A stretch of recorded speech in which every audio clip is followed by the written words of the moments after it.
Bonjour. On remarque dans la littérature chrétienne depuis assez longtemps ce débat entre ceux qu'on appelle créationnistes, qui estiment que le cosmos a été créé en 6 jours, d'après ce qui est dit dans l'Ancien Testament, et même 3 fois, et puis les évolutionnistes, je vais y arriver, qui disent que non, ces 6 jours peuvent être tout à fait symboliques et que le cosmos date de très longtemps et que même les scientifiques qui disent qu'il a environ 15 milliards d'années, notamment avec les nouvelles découvertes des, des- des nouveaux radiotélescopes et des télescopes qui sont envoyés dans l'espace, eh bien on peut être certain de beaucoup de choses. Alors je vous propose une réflexion générale sur ce débat qui, à mon avis, est un faux débat entre créationnisme et évolutionnisme, et à la suite de 2 réflexions que j'ai eues en commençant à traduire l'Ancien Testament euh, et en regardant dans les mots hébreux qu'est-ce qui peut en ressortir. J'ai en quelque sorte fait deux découvertes et été surpris 2 fois dans Genèse 1. La première fois, c'est quand le premier jour, il est dit que Dieu dit que la lumière soit, et la lumière fut, ou a été, et Dieu a vu que la lumière était bonne. Et Dieu a appelé la lumière jour.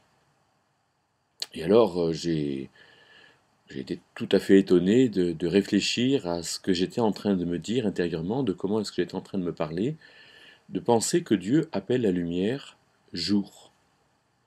J'ai lu ce texte, je sais pas, on peut dire 200, 300, 500 fois. Dieu a appelé la lumière jour, et ça ne m'a jamais rien fait.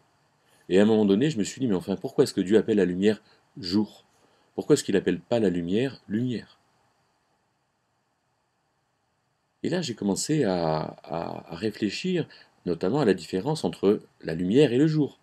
La lumière, c'est alors, certains disent qu'elle a une nature corpusculaire, d'autres une nature ondulatoire, d'autres les deux. Et il me semble que la plupart des gens disent qu'elle a les deux. La lumière, c'est la lumière. Mais le jour, c'est une durée. On dit il fait jour parce que pendant un certain temps, il fait jour. Le jour est une durée. Et comment est-ce que Dieu a fait pour créer la durée? Eh bien, il a créé le mouvement de la Terre sur elle-même.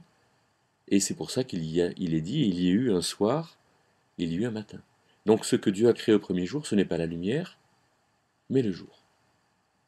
Et puis si on regarde euh, au, euh, au deuxième jour, deuxième surprise que j'ai eue, je vois que Dieu sépare les eaux d'en haut et les eaux d'en bas, ce qui vraisemblablement, les eaux d'en haut, c'est les nuages, les eaux d'en bas, c'est l'océan.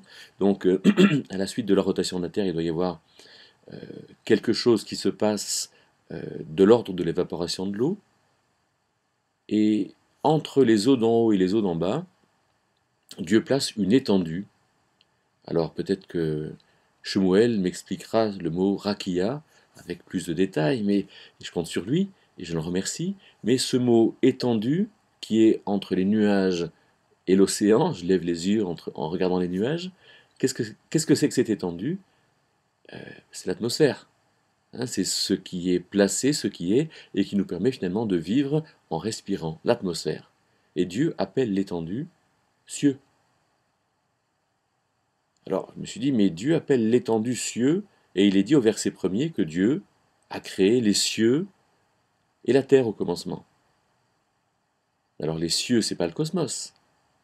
Les cieux, c'est l'étendue qu'il y a entre l'océan et les nuages avant qu'au troisième jour, ce continent n'apparaisse et que Dieu y place les végétaux, les minéraux, les animaux, puis l'homme.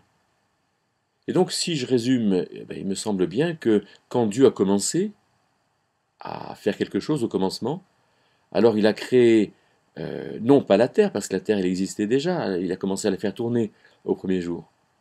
Et il a créé la Terre atmosphérisée. En la faisant tourner, il a déclenché un ensemble de choses que je n'ai pas le temps de décrire, mais vous pourrez le lire vous-même. Et il n'a donc pas créé le soleil, mais apparemment, euh, il a créé le jour, la durée, et des choses viennent prendre place sur cette terre atmosphérisée, dont l'homme. Il me semble donc que Dieu n'a pas créé, n'a pas formé le cosmos et la terre en 6 jours, mais en 6 jours, il a arrangé quelque chose qui pourrait très bien se faire aujourd'hui, en 6 jours, avec l'importance colossale de la rotation de la Terre. Alors il me semble que là, il y a à réfléchir. Pourquoi est-ce que Dieu nous parle de ça? Et qu'est-ce que Dieu veut nous dire avec ça? Je crois que nous avons à entendre que finalement, il a fait quelque chose de relativement simple et qu'il l'a fait en 6 jours. Mais s'il a fait ça en 6 jours, alors le débat créationniste-évolutionniste est vraiment une bêtise.